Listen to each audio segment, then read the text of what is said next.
Finally done. Just अभी उठी हूँ एक यूनिट कंप्लीट करके, क्योंकि 7 सेम के एग्ज़ाम स्टार्ट होने वाले हैं। देखो मेरा जल्दी 7 सेम आ गया एंड मुझे लगता है कि मैंने अभी तो कुछ टाइम पहले लॉ में एडमिशन लिया था और इतने जल्दी मेरा 4th ईयर स्टार्ट होने वाला है। मतलब 4th ईयर स्टार्ट ही हो गया है। इसके बाद 4 सेमेस्टर और बच्चे हैं, मतलब जो अभी होगा वो, उसके बाद 3 और, एंड उसके बाद मेरी डिग्री कंप्लीट हो जाएगी। फाइनली मैं भी ग्रेजुएट कहलाऊंगी। तो जैसा कि मैंने आपको बताया कि कुछ टाइम में मेरे एग्ज़ाम स्टार्ट होने वाले हैं, तो मैं उसी की तैयारियों में लगी हुई हूँ। एंड एकदम से मुझे रैंडम थॉट आया कि मेरी जो स्ट्रेटजीज़ है, पर्सनल स्ट्रेटजी जो मैं फॉलो करती हूँ अपने एग्ज़ाम के टाइम पे, तो वो मैं आपके साथ शेयर कर सकती हूँ, जिससे आपकी भी काफ़ी हेल्प हो जाएगी लॉ के एग्ज़ाम्स देने के लिए। अभी तक मैं 6 सेमेस्टर के एग्ज़ाम दे चुकी हूँ और मैंने स्टार्टिंग से यही सारी स्ट्रेटजीज़ को फॉलो करा है और इनने मेरी काफ़ी हेल्प की है सारे सेमेस्टर में अच्छे मार्क्स स्कोर करने के लिए। तो अगर आप एक लॉ स्टूडेंट हो, लॉ के एग्ज़ाम्स दे रहे हो या लॉ करने का सोच रहे हो, तो बाद में आप लॉ के एग्जाम्स तो दोगे ही, तो ये स्ट्रेटजीज आपके बहुत काम आने वाली हैं। तो इस वीडियो को एंड तक देखना। और एक बात, इस वीडियो में मैंने कोई स्क्रिप्टिंग नहीं की है, कोई पहले से चीज़ें प्लान नहीं थी, जस्ट स्टडी कर रही थी एंड अभी उठी हूँ एंड फिर मैंने सोचा कि एक वीडियो बनाते हैं जिससे आपको थोड़ी हेल्प हो जाएगी। तो जो भी मेरे दिमाग में आएगा, जो भी चीज़ें मुझे समझ में आएगी, मैं बस बक दूंगी, तो डोंट माइंड। हाँ, एंड सारी चीज़ें आप नोट डाउन कर लेना है। सारी चीज़ें अगर आप फॉलो करोगे तो आई होप कि आपके भी सेमेस्टर में अच्छे मार्क्स आएंगे। तो चलिए वीडियो को शुरू करते हैं। तो first step is understand your syllabus deeply. देखो जब भी ऐसा होता है ना कि हमारे लास्ट सेमेस्टर के एग्जाम एंड हुए एंड उसके बाद हम एकदम फ्री हो जाते हैं कि अब तो हमारे पास बहुत टाइम है, अब तो हम आराम से पढ़ लेंगे और ये सेमेस्टर जैसे गया तो चला गया, लेकिन अगले सेमेस्टर में हम बहुत अच्छे से परफॉर्म करेंगे। सिर्फ मेरी नहीं है, सबकी दिक्कत होती है, सब ऐसे ही सोचते हैं और ऐसे ही करते करते टाइम निकल जाता है और हमारे अगले एग्जाम की डेट आ जाती है। फिर हमको ये रियलाइज़ होता है कि यार पिछले सेमेस्टर के एग्जाम में तो हमने अच्छा परफॉर्म किया ही नहीं था और हमने तो ये सोचा था कि हम अगले सेमेस्टर में अच्छा परफॉर्म करेंगे, एंड देखते ही देखते वो सेमेस्टर भी आ गया। अब इतना सारा सिलेबस है, ऐसा तो है नहीं कि लॉ में कम सिलेबस होता है तो 1 या 2 महीने में निपट गया। भाई तुम 6 महीने के सिलेबस को एक रात पहले कंप्लीट करने का ट्राई करते हो, फिर तुम्हारे अच्छे मार्क्स नहीं आते, फिर तुम उससे डिसअपॉइंट हो जाते हो कि मैंने तो इतने अच्छे से पढ़ाई की थी और मेरा हो ही नहीं पाया। तो उसकी प्रॉब्लम यही है कि आप अपने सिलेबस को समझते ही नहीं हो अच्छे से। देखो अगर आप एग्जाम दे रहे हो, सिर्फ लॉ का एग्जाम नहीं, कोई भी एग्जाम अगर आप दे रहे हो ना, तो सबसे इंपॉर्टेंट है कि आप अपने सिलेबस को डीपली अंडरस्टैंड करो, उसको स्टडी करो कि वो सिलेबस आपसे क्या पूछ रहा है, क्या आपको बोल रहा है कि ये चीज़ें आपको पढ़नी है, कवर करनी है, और उसके बाद ही फिर आप एग्जाम की तैयारी शुरू करो। तो जैसे ही आपके लास्ट सेमेस्टर के एग्जाम एंड हो, तो आप भले कुछ करो या ना करो, पर अगले सेमेस्टर का सिलेबस जरूर निकाल के रखो कि क्या क्या आपसे सिलेबस इस सेमेस्टर में पूछा जाएगा, कैसे कैसे क्वेश्चंस पूछे जाएंगे, जिससे आपको एग्जाम टाइम बहुत हेल्प हो जाएगी और आपका टाइम भी बच जाएगा। लेकिन अगर आप भी मेरे जैसे स्टूडेंट हो और अगर आप भी अपने लास्ट सेमेस्टर के बाद बिल्कुल भी पढ़ाई नहीं करते और एंड टाइम तक बैठे रहते हो, तो फिर आप यही चीज़ फॉलो कर सकते हो कि सबसे पहले आप अपना सिलेबस निकालो सेमेस्टर का और उस सिलेबस को डीपली अंडरस्टैंड करो कि सिलेबस क्या पूछ रहा है, कैसे टाइप्स के क्वेश्चंस पूछ रहा है। क्योंकि कई बार ऐसा होता है ना कि सिलेबस में सीधे टॉपिक लिखा होता है कि ये चीज़ आपसे पूछी जाएगी, लेकिन अब उस टॉपिक में क्या चीज़ें पूछी जाएंगी, कैसे क्वेश्चंस पूछे जाएंगे, ये चीज़ें सिलेबस में स्पेसिफिक मेंशन नहीं होती। तो ये आपको समझ में आएगा प्रीवियस ईयर के क्वेश्चन पेपर देख के।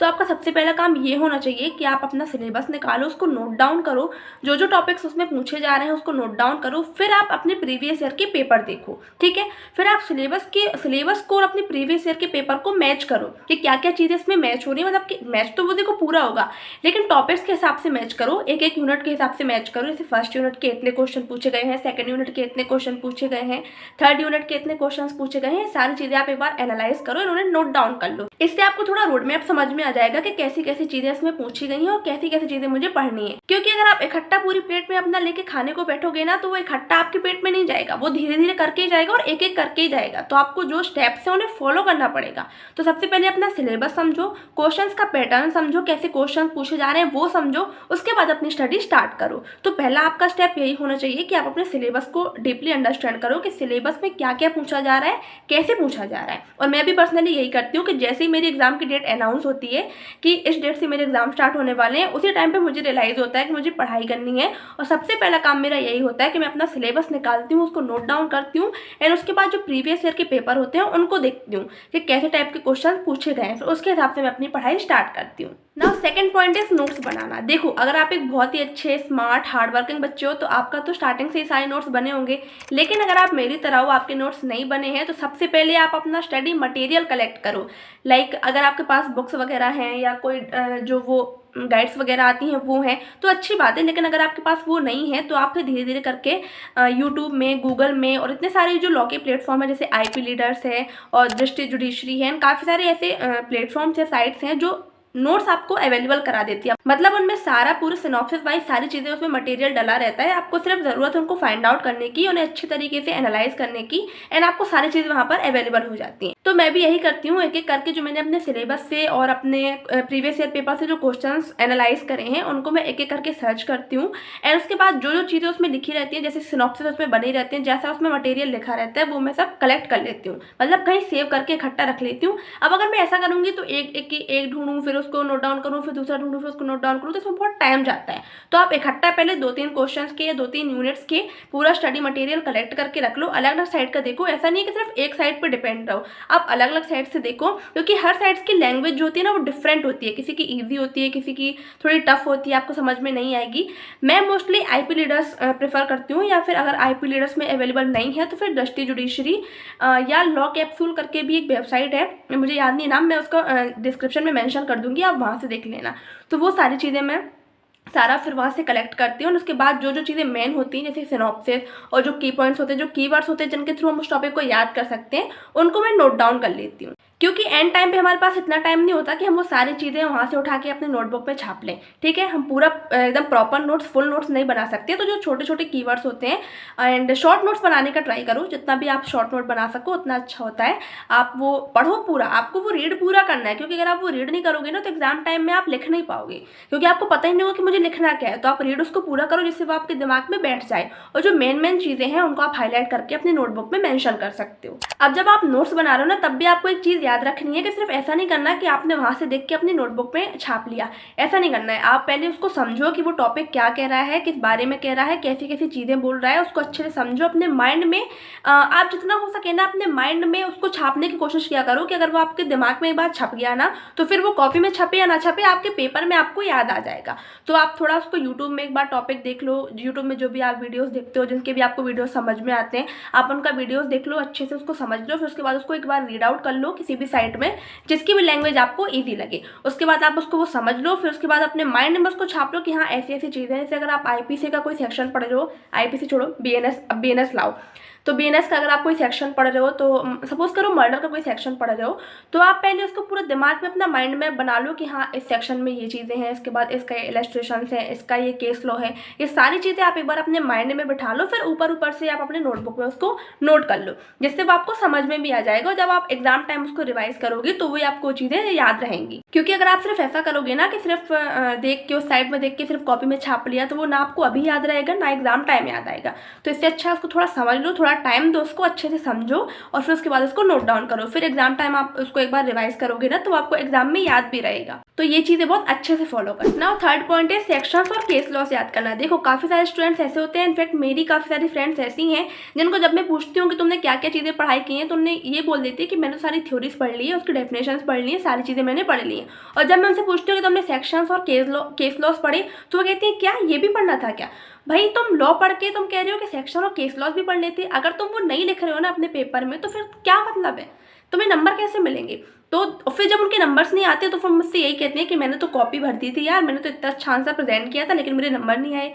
क्यों आएंगे? जब तुम लॉ के एग्जाम्स में ना केस लॉस डाल रही हो ना सेक्शंस डाल रही हो, तो तुम्हें नंबर किस चीज़ के मिले? तो आपको ये गलती नहीं करनी है। आपको भले ही वो पॉइंट की थ्योरी अच्छे से लिखो या ना लिखो, पर सेक्शन और केस लॉस अच्छे से लिखने हैं। अगर आपको सेक्शन याद नहीं आ रहा तो आप छोड़ दो, लेकिन गलत सेक्शन बिल्कुल मत लिखना, क्योंकि गलत सेक्शन लिखने से आपके तुरंत नंबर कट जाएंगे। अगर आपको सेक्शन याद नहीं आ रहा है तो कोशिश करो कि याद आ जाए, इतना याद करो, और अगर फिर भी याद नहीं आ रहा है तो वो सेक्शन छोड़ दो। जैसे अगर आपको मर्डर का सेक्शन लिखना है, तो अगर आपको सेक्शन याद नहीं आ रहा तो आप ये लिख सकते हो कि अकॉर्डिंग टू IPC। ज़रूरी नहीं है कि आप अकॉर्डिंग टू IPC का सेक्शन ये ऐसा लिखो, ये ज़रूरी नहीं है, ऐसा बस लिख दो अकॉर्डिंग टू IPC, मतलब IPC इस बारे में ये कहती है, अगर आपको सेक्शन याद नहीं आ रहा है तो। और कोशिश करो कि आपको उस टॉपिक से रिलेटेड 1 या 2 केस लॉ तो याद रहे ही, 2 नहीं तो कम से कम 1 तो रहे ही, ठीक है। तो अच्छे से अपने एग्जाम में केस लॉस और सेक्शंस को मेंशन करो, सारी चीज़ों को मेंशन करो और उसके बाद आप अच्छा आंसर लिखो। अब आंसर लिखना कैसा है, ये भी एक बहुत अच्छा क्वेश्चन है कि हम आंसर कैसे लिखें। ऐसा नहीं है कि पूरा कुछ भी गोद दिया, आंसर लिखने का भी प्रॉपर फॉर्मेट होता है। पहले इंट्रोडक्शन लिखो। देखो सबसे पहले तो आपको सिनॉप्सिस बनाना है कि आपकी जो कॉपी चेक करने वाला है उसको ऊपर से ही समझ में आ जाए कि आपके आंसर में क्या क्या चीज़ें लिखी हुई हैं। तो सबसे पहले उसका सिनॉप्सिस बनाओ। सिनॉप्सिस क्या होता है, हिंदी में जिसको रूपरेखा कहते हैं, कि आप ये चीज़ें अपने आंसर में मेंशन करने वाले हो। सबसे पहले इंट्रोडक्शन, फिर उसके फीचर्स, इंट्रोडक्शन के बाद डेफिनेशंस, इंट्रोडक्शन फिर डेफिनेशंस, फिर उसके फीचर्स, फिर उसमें क्या क्या केस लॉस है, सारी चीज़ें। उसका मैं एक फॉर्मेट यहाँ पर डाल दूंगी, तो आप एक बार चेक कर लेना और आपको इससे समझ में भी आ जाएगा कि मैं किस टाइप के फॉर्मेट की बात कर रही हूँ। तो अगर आप अभी तक अपना आंसर एकदम सीधे सीधे लिखते आए हो तो उस पैटर्न को चेंज करो और इस पैटर्न को फॉलो करो, क्योंकि इससे आपका आंसर बहुत ही इफेक्टिव लगता है और जो कॉपी चेक करने वाला है उसको थोड़ा मज़ा भी आती है कॉपी चेक करने में, क्योंकि उसको बोरिंग नहीं लगता। क्योंकि सारी चीज़ें आप अलग से अगर मेंशन करोगे ना तो सारी चीज़ें उसको ऊपर से ही समझ में आ जाएंगी। तो क्योंकि मेन जो होता है ना वो यही होता है कि सेक्शंस, आपके केस लॉस और सारी चीज़ें आपने अच्छे से प्रेजेंट की हैं या नहीं। अगर आप आंसर आपको इतनी, देखो अगर हम लॉ की क्वेश्चंस में 8-10 पेजेस के आंसर लिख रहे हैं ना, तो ये ज़रूरी नहीं है कि हम 8-10 पेज एकदम करेक्ट लिखें। आप थोड़ा बहुत ऊपर नीचे कर सकते हो, लेकिन जो क्वेश्चन, जो सेक्शंस और केस लॉस होते हैं ना वो एकदम स्पेसिफिक होने चाहिए। तो आप उनको ऊपर से थोड़ा हाईलाइट कर दो, जिससे कॉपी चेक करने वाले को समझ में आ जाए कि हाँ इस टॉपिक से रिलेटेड ये सेक्शंस और ये केस लॉस इसको पता है, इसने मैंशन किए हैं, मतलब इसको आंसर तो आता होगा। तो वो आपको वही देख के आपको नंबर दे देगा। तो ये चीज़ों का आपको खास ख्याल रखना है। तो अभी तक मैंने जो पॉइंट्स बताए उनको माइंड में रखना। जैसे पहला तो जब भी आपके एग्जाम की डेट अनाउंस हो, पहली बात तो आपको जैसे ही आपके लास्ट सेमेस्टर के एग्जाम हो जाएं तो आपको अपने नेक्स्ट सेमेस्टर का भी तैयारी करके चलना है। लेकिन अगर नहीं हो पा रहा है तो जब भी आपके एग्जाम की डेट अनाउंस हो जाए तो जल्दबाजी नहीं मचानी, ना ही ज़्यादा थोड़ा लोड लेना है आपको। आप सबसे पहले अपना सिलेबस निकालो, प्रीवियस ईयर के क्वेश्चन पेपर निकालो, उनको एनालाइज करो, अपने क्वेश्चन छांटो कि ये क्वेश्चन इंपॉर्टेंट है, ये मुझे पढ़ने हैं। उसके बाद पूरा स्टडी मटेरियल जो है वो कलेक्ट करो। अगर आपके नोट्स पहले से बने हुए हैं तो अच्छी बात है, अगर नहीं बने हुए हैं तो आप गूगल में, क्रोम में देख सकते हो, अच्छी अच्छी साइट्स वहाँ पे अवेलेबल हैं। कुछ की लिंक मैं डिस्क्रिप्शन में डाल दूंगी, तो वहाँ से भी आप चेक कर लेना। एंड उसके बाद जो आपका आंसर राइटिंग का फॉर्मेट है, अगर वो वैसा ही जैसे मैंने बताया तो अच्छी बात है, और अगर वैसा नहीं है तो प्लीज़ उसको चेंज करो। अपना आंसर राइटिंग को एकदम परफेक्ट करो, क्योंकि वो अभी नहीं, आगे भी आपको बहुत काम आने वाला है। जब आप किसी बड़े एग्जाम की तैयारी करोगे, सीजे वगैरह की तैयारी करोगे, तो वहाँ पे आपको सबसे ज़्यादा आंसर राइटिंग मैटर करती है। तो अपनी आंसर राइटिंग परफेक्ट रखो।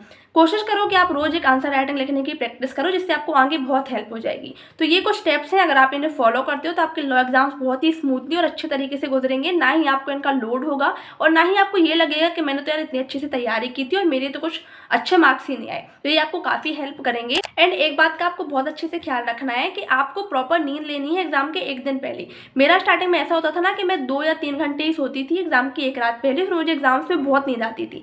तो आप अपनी जो भी चीज़ें अपनी पढ़ाई है वो पहले से कंप्लीट करके रखो और एग्जाम के एक दिन पहले अच्छी प्रॉपर नींद दो, जिससे आपको एग्जाम टाइम नींद ना आए और आपका एग्जाम अच्छे से हो जाए। बिना स्क्रिप्टिंग के ही मैं इतना सारा बोल गई, स्क्रिप्टिंग करती तो पता नहीं कितना ही बोलती, बट कोई बात नहीं, सारी जेन्युइन चीज़ें थी, कुछ भी मैंने बना के नहीं बोला। ये सारे वो स्टेप्स हैं जो मैं पर्सनली फॉलो करती हूँ। और एक बात और, मैं थोड़ा जल्दी जल्दी बोलती हूँ, तो अगर आप चाहो तो 1.5x की स्पीड पे इस वीडियो को नहीं करना, क्योंकि आपको ऐसे ही 1.5x का एक्सपीरियंस मिल जाएगा। और अगर आपको वीडियो पसंद आया और टिप्स हेल्पफुल लगे तो चैनल को सब्सक्राइब जरूर कर देना, क्योंकि ऐसे लॉ रिलेटेड वीडियोस तो आते ही रहते हैं। इसके अलावा मैंने कुछ टॉप 10 लॉ कॉलेजेस की वीडियोस डाल रखे हैं, जिनकी लिंक मैं डिस्क्रिप्शन में दे दूंगी, तो आप वो भी चेक जरूर कर लेना, क्योंकि अगर आप लॉ में एडमिशन लेने का सोच रहे हो तो आपको वो वीडियो बहुत हेल्पफुल लगेगी। मिलते हैं नेक्स्ट वीडियो में, बाय बाय।